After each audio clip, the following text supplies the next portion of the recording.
Friends வணக்கம், எஸ்விஆர்எஸ் தரப்புறம். So இன்றைக்கான வீடியோவில் வந்து பார்த்தீங்கன்னா, ஸோ இது நம்ம வந்து ஒரு 1 இயருக்கு முன்னாடி அசம்பிள் பண்ண ஆம்ப்ளிஃபையரு.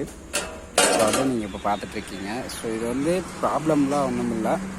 ஸோ இது வந்து ஒரு சின்ன ஒரு ஜென்ரல் சர்வீஸ் பண்ணி, ஸோ இதில் வந்து செலக்டர் சுவிட்சு ப்ராப்ளமாக இருக்கிறதா சொல்லியிருந்தாங்க.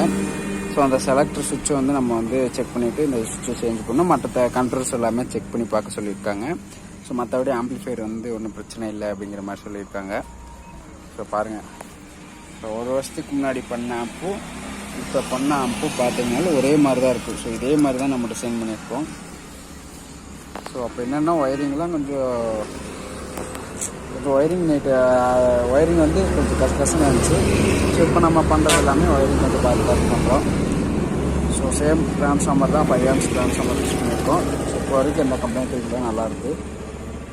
ஸோ இது வந்து இப்போ டஸ்ட்டு ஃபுல்லாக க்ளீன் பண்ணுறதுக்கு மட்டும் உங்கள்கிட்ட காமிச்சிக்கலான்னு தான் ஒரு